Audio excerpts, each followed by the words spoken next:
बिस्मिल्लाहिर्रहमानिर्रहीम। तो हम डिस्कस कर रहे थे लास्ट क्लास में इलास्टिसिटी ऑफ डिमांड को।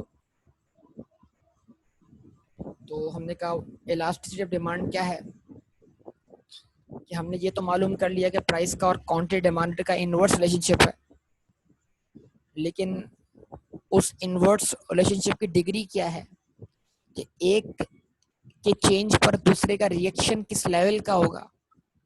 क्या वो उस लेवल के बराबर का होगा या उससे कम का होगा या उससे ज़्यादा का होगा। ये सारी बातें पिछली क्लास में हम एस्टेब्लिश कर चुके हैं। ठीक है, तो इस चीज़ को जानने का नाम क्या है, इलास्टिसिटी ऑफ डिमांड है। ये जानकर जो है वो सेलर या सप्लायर जो है अगर वो अपनी प्रोडक्ट की या अपने कस्टमर की जो प्रोडक्ट परचेज कर रहा है उसके हिसाब से अगर वो अपनी प्रोडक्ट की इलास्टिसिटीज को जानता है तो वो आसानी क्या कर सकता है, उनकी प्राइसेस को बढ़ाने या कम करने का डिसीजन ले सकता है। ठीक है ना, ऐसा है क्या नहीं? जवाब दे बेटा। तो अगर एक प्रोडक्ट की प्राइस कम करने से कस्टमर को कोई फर्क ही ना पड़ता हो तो क्या हमें किसी ऐसी प्रोडक्ट की प्राइस कम करनी चाहिए? जवाब दे। एक प्रोडक्ट की प्राइस कम करने पे कस्टमर रिएक्ट ही ना करे या रिएक्शन उसका ना होने के बराबर हो तो क्या फिर ऐसी प्रोडक्ट की प्राइसेस कम करनी चाहिए? नहीं करनी चाहिए ना। तो ये डिसीजन मेकिंग है। तो अभी हमें कौन बताएगा? इलास्टिसिटी बताएगी। एक प्रोडक्ट की प्राइस बढ़ाने से उस प्रोडक्ट की क्वांटिटी डिमांड में अगर बड़े पैमाने पे क्या हो जाए, कमी वाकया हो जाए, तो क्या ऐसी प्रोडक्ट की प्राइस बढ़ानी चाहिए? नहीं बढ़ानी चाहिए ऑब्वियसली, क्योंकि आपकी प्रोडक्ट की क्वांटिटी डिमांड में अगर बड़े पैमाने पे क्या आ जाएगी, कमी आ जाएगी, तो फिर ऐसी प्रोडक्ट की प्राइस बढ़ाना आपके लिए नुकसानदेह होगा। वो नुकसान आपको आगे चल के दिखाई देगा, बात करेंगे इन तमाम चीजों को। तो बहरहाल मुख्तलिफ सिचुएशंस हैं आपके सामने रख दी। तो क्या पढ़ा था हमने कल की क्लास में बेटा कि it is the ratio of percentage change in quantity demanded with respect to percentage change in price, or it is the degree of responsiveness of quantity demanded due to change in price. Quantity demanded का response level क्या होगा? क्या वो price के percentage change के बराबर होगा या उससे ज्यादा परसेंटेज चेंज रखेगा या उससे कम परसेंटेज चेंज रखेगा? ये जानने का नाम क्या है? इलास्टिसिटी ऑफ डिमांड है। यस और नो? तो इस तरीके से इलास्टिसिटी ऑफ डिमांड के जो रिजल्ट्स हैं वो रिजल्ट्स हमारे सामने मुख्तलिफ केसेस क्या करेंगे, जनरेट करेंगे। तो आइए अब उन केसेस को समझते हैं। फार्मूला वगैरह तो कल आपसे डिस्कस हो चुका था ना, तो अब आइए उन केसेस को डिस्कस करते हैं आपसे। वो केसेस क्या है? तो अब यहाँ पर हम टॉपिक डिस्कस करने जा रहे हैं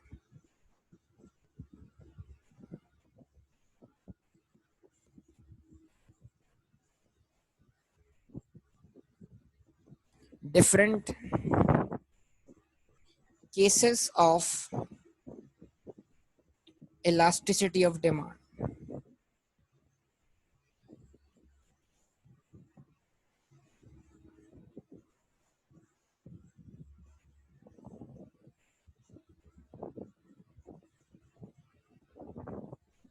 कि डिफरेंट केसेस क्या हैं इलास्टिसिटी ऑफ डिमांड।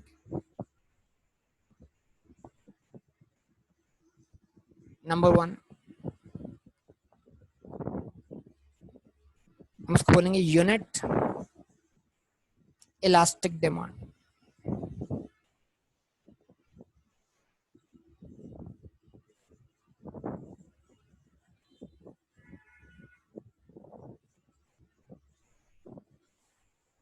और यहाँ पर इलास्टिसिटी ऑफ डिमांड का आंसर जो होगा वो E इज इक्वल्स टू 1 होगा। ठीक है, डिग्री यहाँ पर क्या होगी? इलास्टिसिटी की 1 के बराबर होगी, तब हम बोलेंगे ये यूनिट इलास्टिक डिमांड कहलाएगी। अच्छा अच्छा, उसके बाद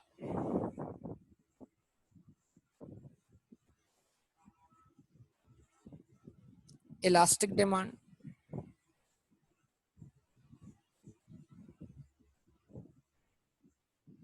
और ग्रेटर देन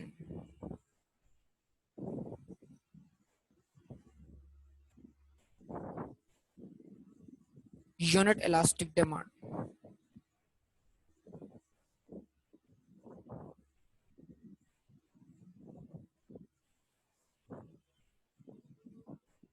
हम हम बोलेंगे यहाँ पर आंसर जो है आपका इलास्टिसिटी कोएफिशिएंट का वो ग्रेटर देन 1 होगा।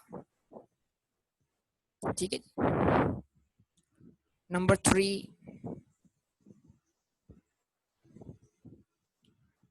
Inelastic demand.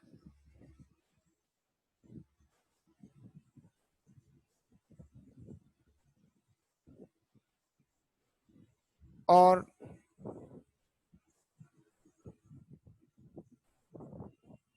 Less than unit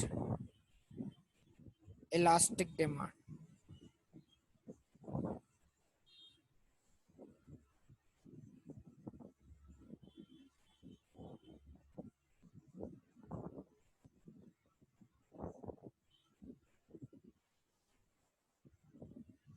E is less than 1.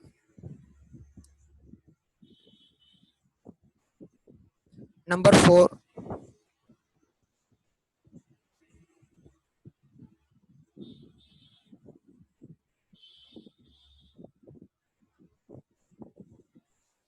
perfectly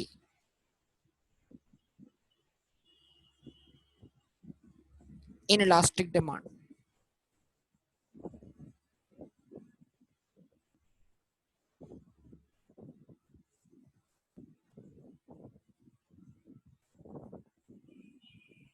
जहां पर E की वैल्यू 0 के बराबर हो। और number 5,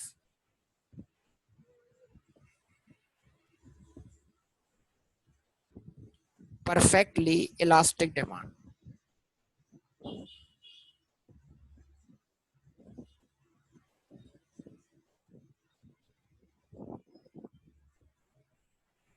E is equal to what? Infinity। ठीक है जनाब, तो ये आपके सामने 5 सिचुएशंस और 5 केसेस बन गए बेटा इलास्टिसिटी ऑफ डिमांड के। Unit elastic demand, elastic demand और greater than unit elastic demand, inelastic demand और less than unit elastic demand, perfectly inelastic demand और परफेक्टली इलास्टिक डिमांड। तो या तो इलास्टिसिटी का आंसर एग्जैक्टली 1 के बराबर होगा, या 1 से ग्रेटर देन होगा, या 1 से लेस देन होगा, या 0 होगा, या इन्फिनिटी होगा। तो ये 5 मुख्तलिफ किस्म की डिग्रीज आपके सामने क्या है, अवेलेबल है। ठीक है जी, यहाँ तक बात समझ में आती है। बट अब बारी बारी इन तमाम केसेस को समझना है इन डिटेल। ठीक है, तो हम इसको स्टार्ट करते हैं। तो हम सबसे पहला केस डील करने जा रहे हैं क्या, number 1 what, unit elastic demand.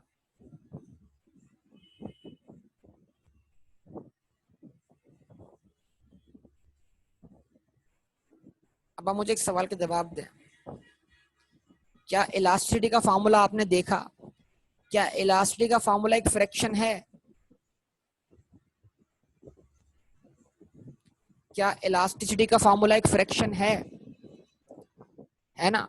तो बेटा किसी भी फ्रैक्शन का आंसर 1 कब आता है, ये बताइए। किसी भी फ्रैक्शन का आंसर 1 कब आता है?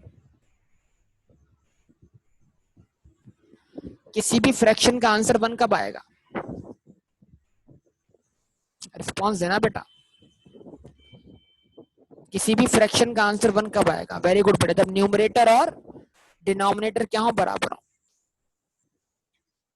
चेंज तो ठीक है, आपकी बात सही है, लेकिन बस मैथमेटिकली जब न्यूमरेटर और डिनोमिनेटर क्या हो, बराबर हो। अब बताइए इलास्टिसिटी ऑफ डिमांड में न्यूमरेटर क्या है?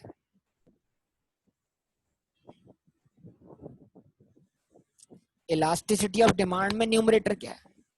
Percentage change in quantity, no dependent variable. अब नाम देना इलास्टिसिटी ऑफ डिमांड में, ना कि इलास्टिसिटी में। इलास्टिसिटी ऑफ डिमांड में न्यूमरेटर क्या है? Percentage change in quantity demanded. और डिनोमिनेटर क्या है? और डिनोमिनेटर क्या है? Percentage change in price. तो इन दोनों को डिवाइड करके आंसर 1 कब आ सकता है, खुद सोचिए। तो जवाब बड़ा, डेफिनेशन बड़ी सिंपल हो गई। व्हेन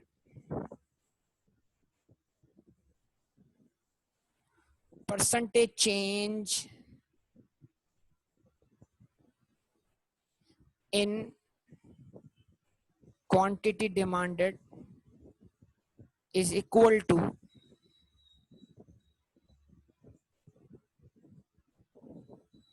percentage change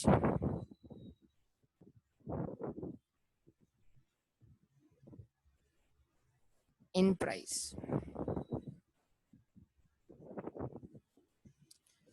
जब क्वांटिटी डिमांड का परसेंटेज चेंज होगा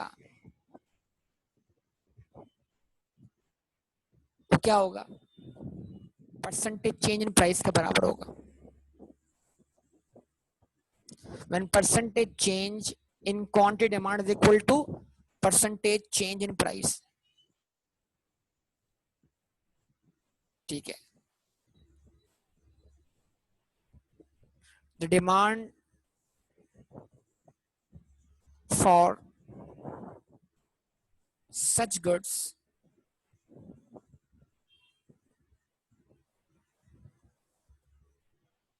is said to be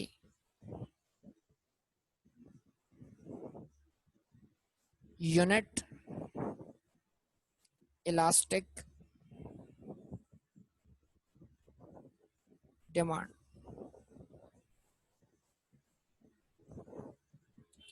ठीक है जी, in this case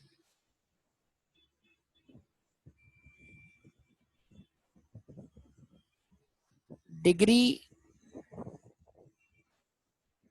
of responsiveness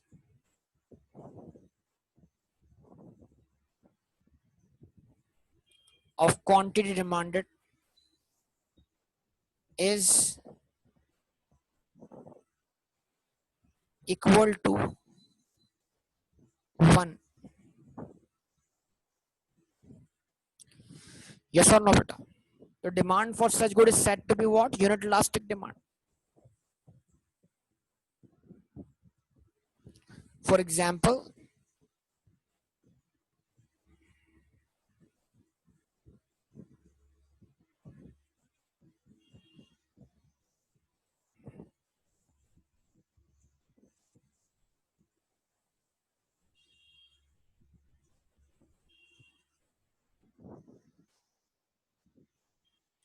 a 10%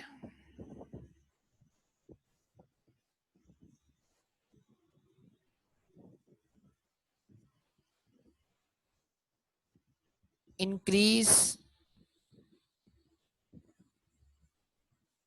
in price of a product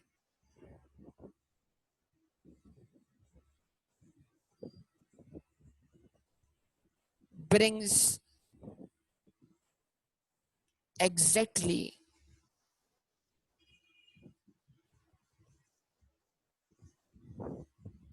10% decrease in quantity demanded। ठीक है जी, अगर प्राइस जो है वो 10% से इंक्रीज हुई है और क्वांटिटी डिमांड एग्जैक्टली जो है 10% क्या हुई है, कम हुई है, तो फिर इसका मतलब क्या हुआ, जान लीजिए डिमांड जो है वो क्या यूनिट इलास्टिक है। एक बड़ी सिंपल सी एग्जांपल है यार, एक बात बताओ, बड़ी सिंपल सी एग्जांपल जो बड़ी कॉमनली बोली जाती है, यार पेट्रोल की कीमत कितनी भी हो, डलवाना तो तुमने 100 रुपए का है ना, क्या कहते हो?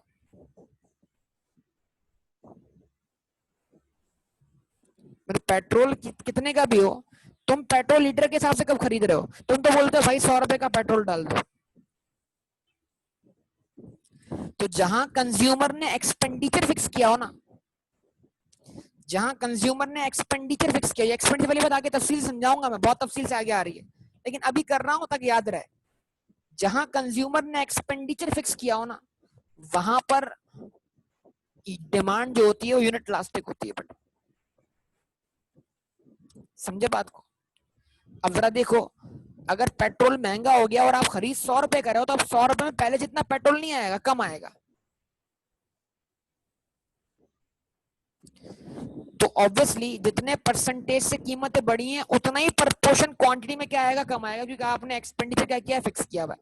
इसको प्रूफ कर दूंगा मैं, वेरीफाई करवा दूंगा कैलकुलेशन के जरिए, अभी नहीं कर रहा, लेकिन अभी आपको एग्जाम्पल के तौर पर वर्बली बता रहा हूँ। वेरीफाई करवाने के लिए पॉइंट है आगे हमारे पास, जहां पर हम एक्सपेंडिचर से बात करेंगे, तो वहां पर हम जरूर इसकी तफसील तफसील तफसील में जाएंगे इंशाल्लाह, है ना बेटा, बात समझ में आई। तो जब परसेंटेज चेंज किसी भी प्रोडक्ट का बराबर हो, परसेंटेज चेंज किसके, किसी प्रोडक्ट की क्वांटिटी डिमांड का परसेंटेज चेंज बराबर हो उस प्रोडक्ट की प्राइस के परसेंटेज चेंज से, तो हम क्या बोलेंगे, डिमांड क्या है, यूनिट इलास्टिक। मेरी बात समझ में आती है बेटा। अच्छा, तफसील इसकी आगे आ रही है, फिक्र नहीं कीजिएगा इस हवाले से। अच्छा जी, ओके, अगले पॉइंट की तरफ आगे बढ़ते हैं, अगला पॉइंट डिस्कस करते हैं आपसे। अब ये सारी डेफिनेशन मैं नहीं बनाऊंगा, इंशाल्लाह आप ही बना रहे होंगे। चलो अगले पेज पे चलते हैं।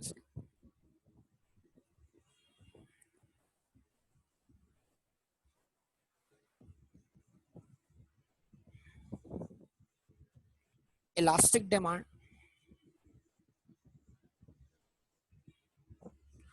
और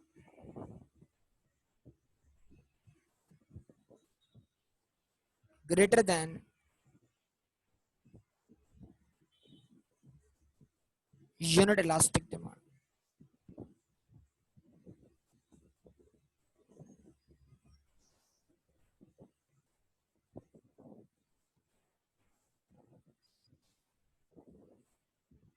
ठीक है जी।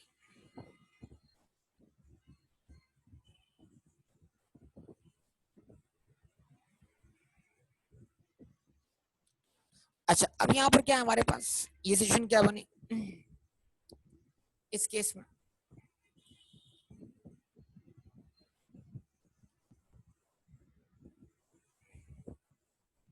अब आप बताइए, इसमें आंसर ग्रेटर देन 1 आ रहा है, आपसे पूछ रहा हूँ वही, तो किसी भी फ्रैक्शन का आंसर ग्रेटर देन 1 कब आता है,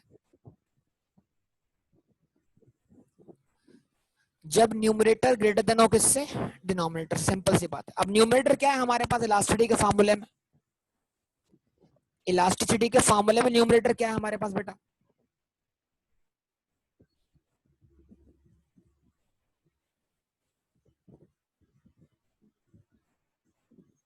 क्वांटिटी डिमांड का percentage change. When percentage change in quantity demanded is greater than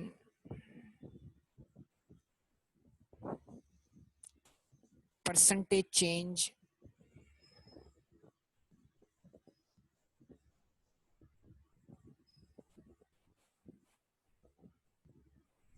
in price, when percentage change in quantity demanded is greater than the percentage change in price। ठीक है, in this case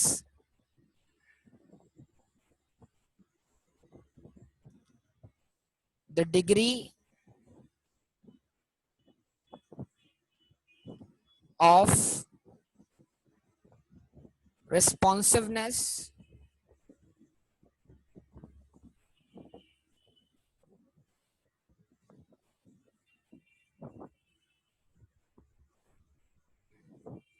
of quantity demanded is greater than 1।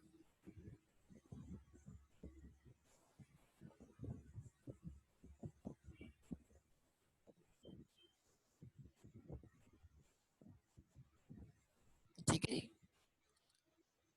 For example,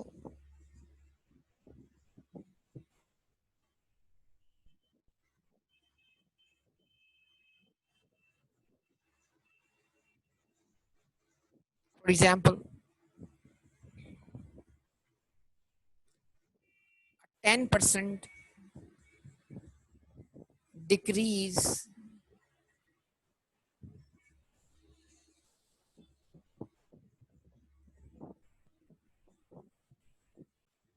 जी जनाब, तो बताइए 10% decrease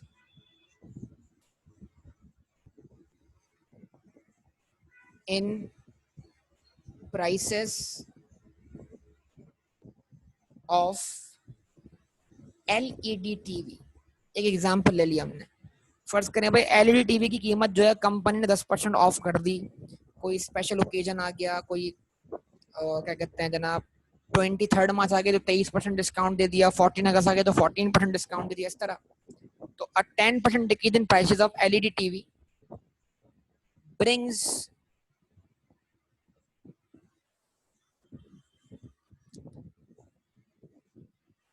20% increase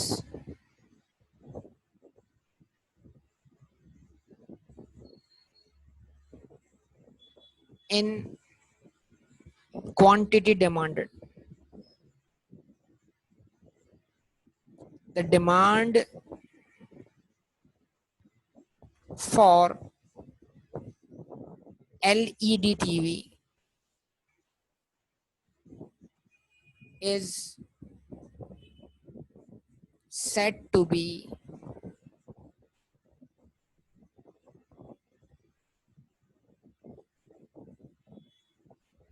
elastic demand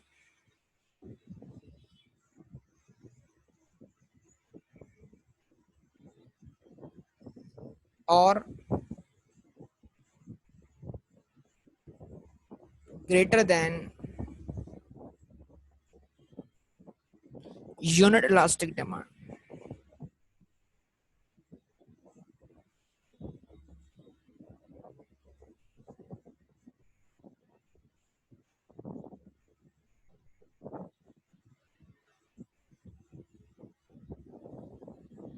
ठीक है जी। A 10% decrease in prices of LED brings 20% increase in quantity demand. And demand for LED is said to be elastic demand or greater than unit elastic demand. सही है जनाब, example समझ में आ गई बेटा। यानी अगर एलईडी टीवी की कीमतों में 10% इजाफा होता है लेकिन उसकी क्वांटिटी डिमांड जो है वो 10% से ज्यादा बढ़ती है, उसकी क्वांटिटी डिमांड का रिस्पांस जो है वो प्राइस के कम होने से भी क्या है, ज्यादा है।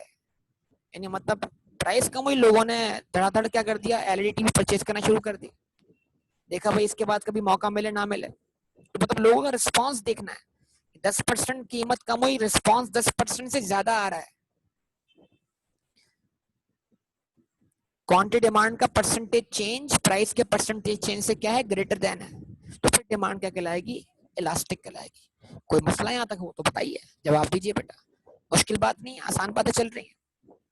उम्मीद है सारी बात आपको समझ में आ रही होगी। चले उसके बाद थर्ड सिनेरियो। आइए बेटा थर्ड सिनेरियो देख लीजिए इसका। थर्ड सिनेरियो क्या है,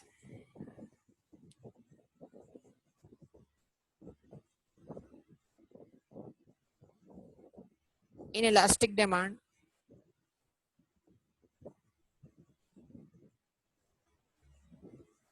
और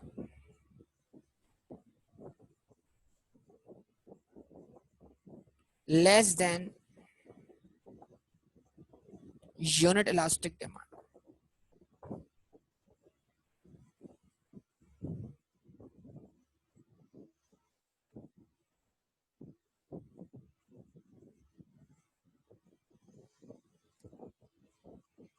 ठीक है जी। और E is what, less than 1। तो किसी भी फ्रैक्शन का आंसर लेस देन 1 यानी पॉइंट्स में कब आता है बेटा, फ्रैक्शन का आंसर पॉइंट्स में कब आता है, फ्रैक्शन का आंसर पॉइंट में जब आता है जब न्यूमरेटर लेस देन हो डिनोमिनेटर से। ये डिनोमिनेटर ग्रेटर देन हो किससे, न्यूमरेटर से। बात एक ही है, जबरदस्त। तो हम क्या बोले, हम कैसे डिफाइन करें इस चीज को, हम बोले when percentage change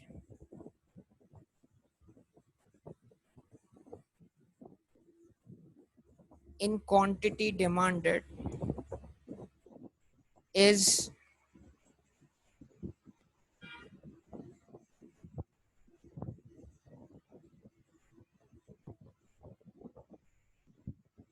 less than percentage change in price. ठीक है जी, when percentage change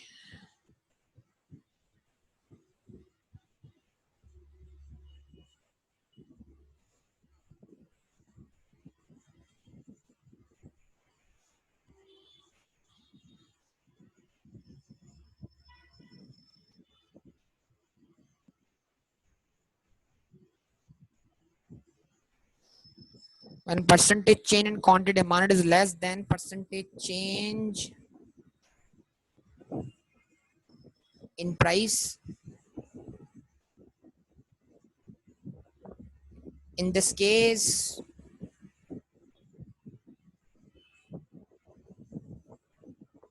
the degree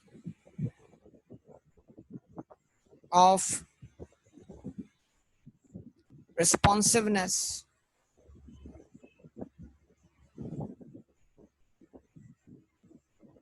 of quantity demanded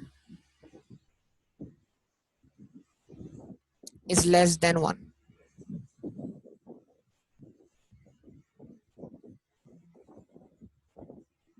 For example,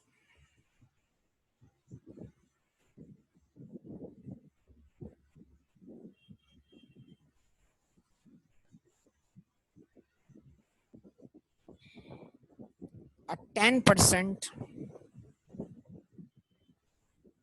decrease in prices of, for example, a 10% decrease in prices of salt. हाँ भाई, नमक पे cell लगे, बताइए भाई, नमक पे सेल लगे, क्या करेंगे? खाने में नमक डबल कर देंगे, दुगना कर देंगे, क्या करेंगे? नमक पे सेल लग गई, क्या कहते?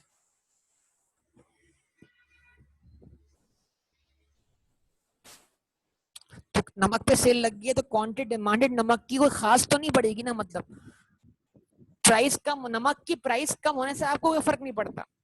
चलो भाई, माचिस पे सेल लग गई है, माचिस पर, तो पहले आप जो चूल्हा था वो एक माचिस से जलाते थे, आप क्या करेंगे भाई, आप सेल लग गई, आप बोलेंगे 2 माचिस एक साथ जलाओ फिर चूल्हा जलाओ, ऐसा हो जाएगा।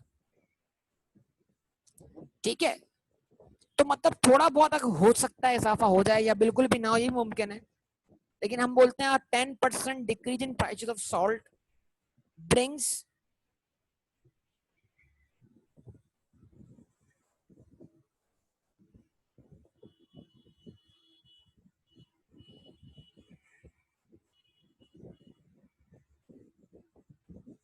brings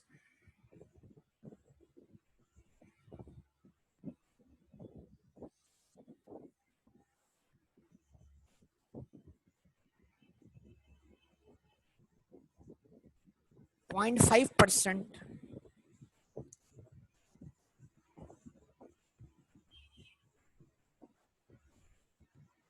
increase in its quantity demand। ठीक है, कीमतें कम हुई हैं 10% से सॉल्ट की, और उसकी क्वांटिटी डिमांड में मुश्किल से 0.5 आधे परसेंट से क्या हुआ, इजाफा हुआ, मुश्किल से। तो इसका मतलब क्या हुआ, नमक की डिमांड को अब क्या बोलेंगे, इलास्टिक डिमांड बोलेंगे, यूनिट इलास्टिक डिमांड बोलेंगे, या इन इलास्टिक डिमांड बोलेंगे, बताइए आप।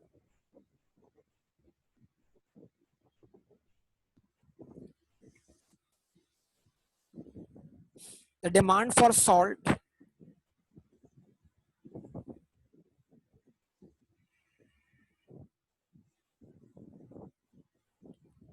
is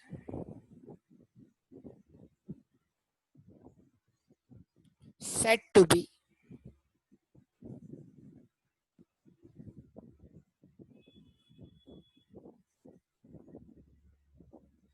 inelastic demand। तो सॉल्ट की डिमांड क्या होगी, इनलास्टिक डिमांड होगी। यस और नो, बताइए, रिस्पॉन्स दीजिए। तो ये आपके सामने सिचुएशन आपके सामने रख दी बेटा, कि क्या यूनिट इलास्टिक डिमांड है, क्या इलास्टिक डिमांड है या greater than unit elastic demand है, क्या इनइलास्टिक डिमांड है और क्या less than unit elastic demand. तो उम्मीद करता हूँ ये सिचुएशंस आपको समझ में आ रही होंगी। और सारे देखें, मैं फिर रिपीट कर रहा हूँ, प्राइस का क्वांटिटी डिमांडेड के साथ इनवर्स रिलेशनशिप है, ये बात हम जानते हैं, ये लॉ ऑफ डिमांड हो गया।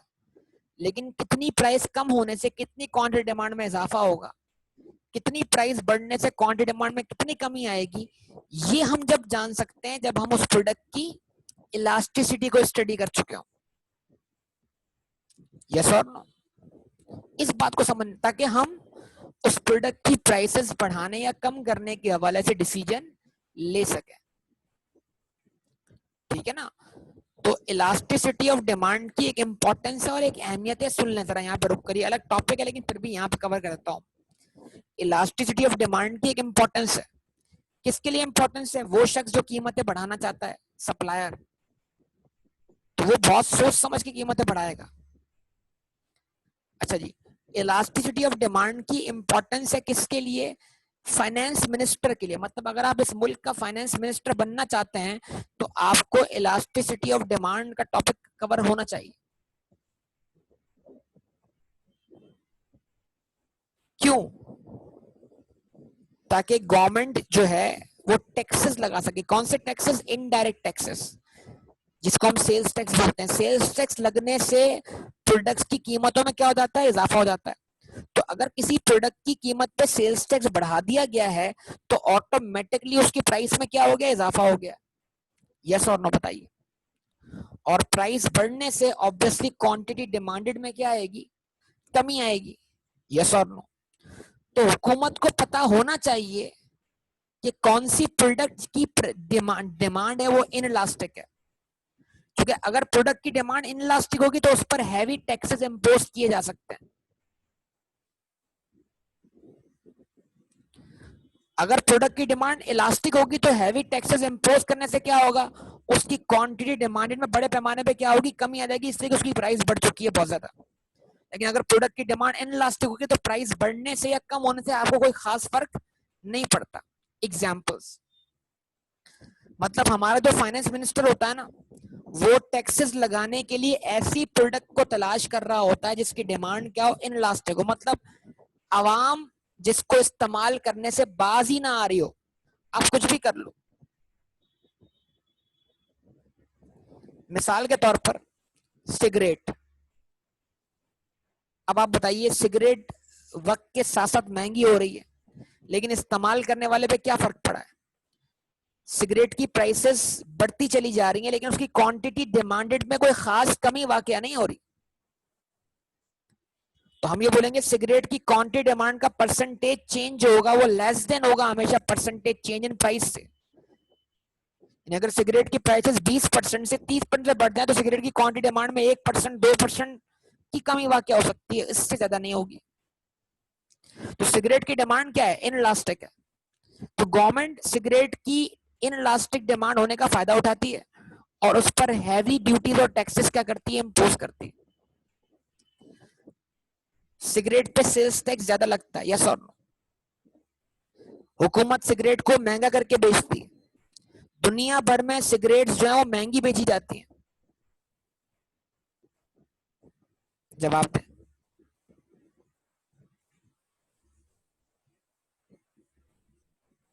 उसके बाद अल्कोहल आ गया। अल्कोहल,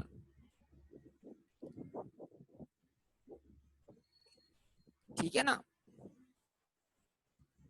तो अब वो अल्कोहल आ गया तो उसको भी वो छोड़ने के लिए तैयार नहीं है। सही है ना? तो बताने का मतलब ये है कि ये तमाम चीजें ऐसी हैं जिनकी डिमांड क्या है? इनइलास्टिक है। तो गवर्नमेंट इन पर हैवी हैवी ड्यूटीज और टैक्सेस इंपोज करती है। इस तरीके से इसके दो रीजन है। नंबर वन, एक तो इसकी डिमांड इनइलास्टिक है, और नंबर टू, ये चीजें जो है वो इंसान की सेहत के लिए मुज़र भी हैं। यस और नो? अब गवर्नमेंट क्या सोचती है? गवर्नमेंट ये सोचती है, सुनिएगा इस बात को भी, गवर्नमेंट ये सोचती है कि यार ये सिगरेट पिएगा, ये शराब पिएगा, ये एक ना एक दिन तो बीमार होकर हमारी तरफ ही आएगा ना। हॉस्पिटल कौन सा यूज करेगा? गवर्नमेंट। तो जब ये हमारे हॉस्पिटल में आएगा तो इसके लिए हमें अपनी जेब से खर्चा करना पड़ेगा। तो क्यों ना आज ये प्रोडक्ट जो इस्तेमाल कर रहा है इस पर इतने टैक्सेस लगा दिए जाए, तो कल जब ये कल बीमार होके हमारे पास आए तो इसका लिया हुआ टैक्स इसी पे क्या हो जाए, खर्च हो जाए। यस और नो?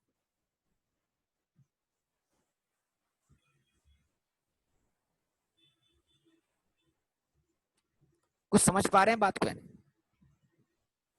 ये बात तो आने वाला नहीं है। सही है?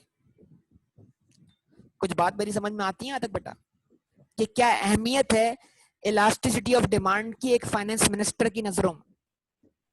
अच्छा जी, अब उसके अलावा पिछले दौर के अंदर जो है वो एक और प्रोडक्ट जो है उस पर गवर्नमेंट की तरफ से अच्छी खासी ड्यूटीज और टैक्सेस लगाई गई, वो थे कॉस्मेटिक्स। उन्हें पता है खवातीन बाज ही नहीं आएंगी कॉस्मेटिक्स। अब खवातीन की, आप तो मर्द भी बाज नहीं आते। तो कॉस्मेटिक्स की डिमांड क्या है, इनलास्टिक है। महंगे हो जाएं तब भी कोई फर्क नहीं पड़ता। तो पिछली गवर्नमेंट ने कॉस्मेटिक्स के ऊपर, नवाज शरीफ गवर्नमेंट, कॉस्मेटिक्स के ऊपर अच्छे खासे टैक्सेस लगाए, उनको महंगा कर दिया, क्योंकि वो जानते थे कि डिमांड इलास्टिक है, लोग खरीदेंगे। यस और नो बताइए, जवाब दीजिए।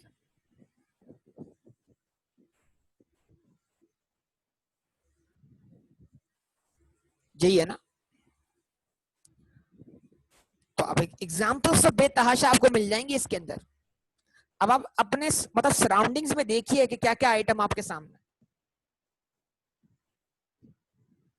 ये बताइए इलेक्ट्रिसिटी कितनी महंगी हो जाए, इलेक्ट्रिसिटी कितनी महंगी हो जाए, 100 से 200 यूनिट्स तो आपके लिए क्या है, इनलास्टिक है कि नहीं है? मतलब इतनी तो इलेक्ट्रिसिटी कंज्यूम करनी है, कुछ भी हो जाए, पंखा, लाइट, फ्रिज, पानी की मोटर चलेगी चलेगी, एसी चले ना चले,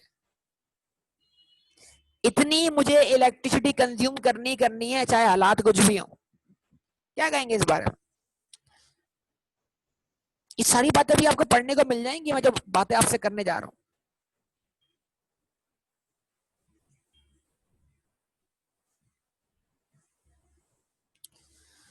तो वैसे इलेक्ट्रिसिटी की डिमांड एक सर्टेन लेवल तक इनइलास्टिक है, उसके बाद जाकर इलास्टिक भी हो जाती है। इलेक्ट्रिसिटी एक ऐसी प्रोडक्ट है, उसकी डिमांड इनइलास्टिक भी है और इलास्टिक भी है, लेकिन सर्टेन यूनिट्स तक जो है वो इनइलास्टिक है, और उन यूनिट्स के अचीव करने के बाद जो है, या उन यूनिट्स को कंज्यूम करने के बाद जो है वो इलास्टिक हो जाती है। ये बात करेंगे किसी और टाइम पर भी आपसे। जरा इन तमाम बातों को सोचिए। अच्छा जी, वो हमारे मुल्क में जो है वो फॉरेन कंट्री के ड्रामे चलते हैं बेटा। हमारे मुल्क में ऐसे चैनल्स हैं जो फॉरेन कंटेंट चलाते हैं, पड़ोसी मुल्क का ड्रामा चला दिया, और पड़ोसी मुल्क का ना खत्म होने वाला ड्रामा, खत्म ही नहीं होता वो। और अब तो अर्तुगल भी चल रहा है, पीटीवी भी इस मैदान में आ चुका है। तो आपको याद होगा कि पाकिस्तान में ऐसे चैनल्स लॉन्च किए गए थे स्पेशली, जो सिर्फ और सिर्फ पड़ोसी मुल्क का कंटेंट चलाते थे।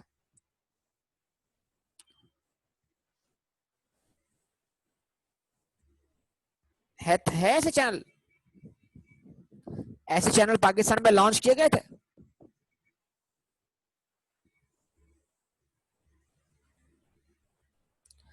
अच्छा, ये क्यों लॉन्च किए गए थे? जाहिर सी बात है, देखें, एक अलग से बात कर रहा हूं, जब आपका केबल टीवी वाला इंडिया का कोई चैनल चलाता है तो उस पर चलते हैं इंडियन एड्स, और वो इंडियन एड्स के आगे केबल वाला खुद अपने एड्स लगा लेता है, वो पैसे कमा लेता है।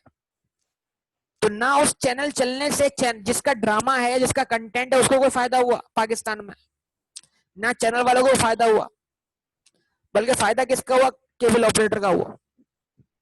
तब उन्होंने क्या किया? उन्होंने बोला यार सिस्टम चेंज करो। सिस्टम चेंज करो मतलब कि पाकिस्तान में एक चैनल लॉन्च करो जो पड़ोसी मुल्क का ड्रामा चलाए, वहां की फिल्में चलाए, सो ऑन, लेकिन वो लीगली चलाए। मतलब तो अब जब वो पड़ोसी मुल्क का ड्रामा पाकिस्तान में चला, पाकिस्तानी चैनल पर जिसको ऐड मिले पाकिस्तानी, और आपका जो क्या कहते हैं केबल वाला है, उन एड्स को हटा नहीं सका।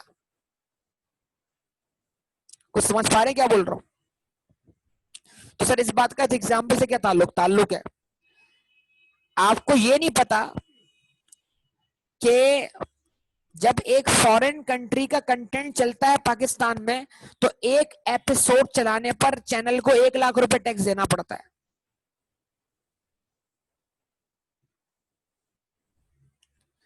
एक एपिसोड के ऊपर फॉरेन कंट्री के एक मतलब कंटेंट के ऊपर एक एपिसोड के ऊपर 1 लाख रुपए टैक्स रखा गया था।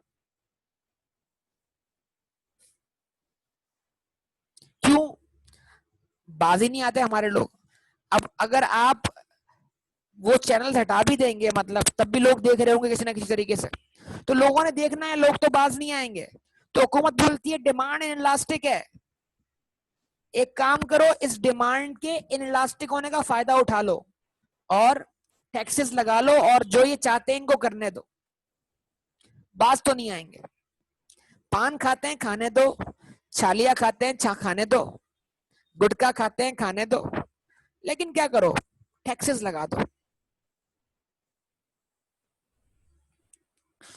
कुछ समझ आती है बात? तो ये फायदा है किसी प्रोडक्ट की डिमांड इनलास्टिक होने का, क्या हुकूमत उसके ऊपर हैवी टैक्सेस इंपोज कर सकती है। तो उम्मीद करता हूँ ये मेरी एग्जांपल्स और बातें आपको समझ लग रही हो। ऐसा ही है, जवाब दीजिए। तो यहां तक कोई सवाल तो नहीं है आपका? ओके, तो इसको कंटिन्यू करेंगे अगली क्लास के अंदर यहां से। अब आप ये देखिएगा जरा के, चलो यार जाना दो, केबल वाली एग्जाम्पल जाना दो, फिर किसी और दिन। आगे तो समझ में आ गई ना कहानी, इलास्टिक वाली इन इलास्टिक वाली बात तो समझ में आ गई ना। अच्छा, अब बात यह है कि इसका जो दूसरा वाला पोर्शन है, परफेक्टली इन इलास्टिक और परफेक्टली इलास्टिक, ये आप स्टडी कीजिएगा जरा, तो इस पर बात करेंगे। और अगली क्लास के अंदर फिर हम फर्दर इसको आगे लेके चलेंगे, और वो फर्दर डिस्कशन हमारा क्या होगा, methods of calculating elasticity of demand. तो इंशाल्लाह 2 टॉपिक्स कवर करने, एक perfectly elastic demand, perfectly elastic demand, और क्या कवर करेंगे साथ साथ, और क्या कवर कर लेंगे साथ साथ, methods of calculating elasticity of demand. ठीक है जी, तो ये साथ साथ रखिएगा, इस चीज को याद करते जाएं, अभी साथ साथ निपटाते जाएं। आप समझ लें जरा, 15 जुलाई से मैं आपके मॉक टेस्ट शुरू कर दूंगा, एग्जामिनेशन। आपको एक शेड्यूल मिल जाएगा एग्जाम तक का, जो आपने बड़ा स्ट्रिक्टली फॉलो करना है। ठीक है, ओके बेटा, स्टॉप करेंगे इसमें यहाँ पर, बाकी बातें अगली क्लास में। अल्लाह हाफिज।